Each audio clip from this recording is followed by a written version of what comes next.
उन्होंने अभी हम पढ़ रहे हैं, उसको अध्ययन कर रहे हैं।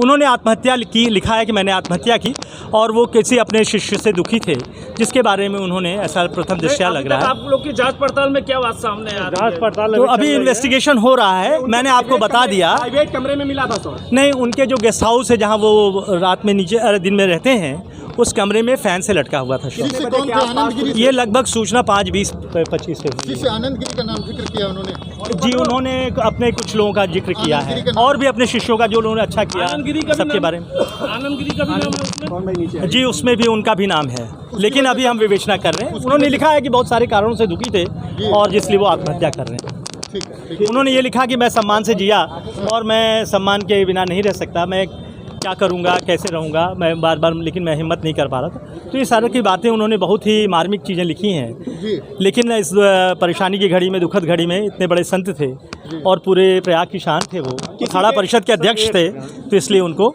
किसको अपनी गद्दी किसी को सौंपने की बात भी, और अभी लेटर फोरेंसिक जांच के बाद ही हम रिलीज़ करेंगे, क्योंकि किसने लिखा है, क्या लिखा है, अभी हम फोरेंसिक उसकी कर रहे हैं।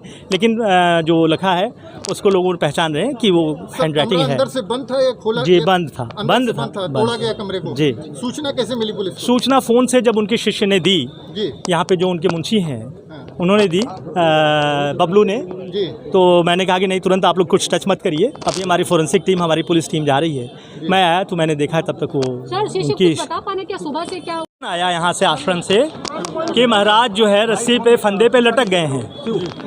मैंने पूछा कहाँ है महाराज, तो कहें कि वो जल्दी हम लोगों ने काट के उनको उतार दिया है। यहाँ हम लोग जब आए तो देखे कि महाराज को ज़मीन पे लेटे हुए थे और रस्सी फंसी हुई थी और फैन में रस्सी लटकी हुई थी और उनकी मृत्यु हो चुकी थी। इस बात की और हम लोगों को प्रथम दृष्टया जो लग रहा है कि ये आत्महत्या है, और उनका सुसाइड नोट भी मिला है जिसमें उन्होंने पूरी बात अपने आश्रम के बारे में क्या करना है, एक तरह से अपना वसीयतनामा लिखा है। और ये दुखद है। हम आप सभी से विनम्र अनुरोध करते हैं कि शांति बनाए। एक जो हमारे प्रयाग की शान थे, पूरे भारत के अखाड़ा परिषद के अध्यक्ष थे, उनकी दुखद मृत्यु हुई है। हमें इन्वेस्टिगेशन हम कर रहे हैं और जो होगा आगे, हम विवेचना से जो होगा हम आगे की कार्रवाई करेंगे। और इस संकट की घड़ी में मैं सभी से अनुरोध करता हूं कि आप लोग शांति बनाएं और महाराज का जो हम लोगों को लीगल कार्रवाई उसे करने में सहयोग करें। सुसाइड नोट में क्या लिखा था? जिस सुसाइड नोट में उन्होंने पूरा अपना वसीयत की तरह लिखा है कि वो किसको क्या देंगे, कैसे क्या करेंगे, किसका ध्यान रखना, हमारे शिष्यों का ध्यान रखना, ये सारी बातें उन्होंने लिखी हैं। कोई संदेह जताया है, कोई उन्होंने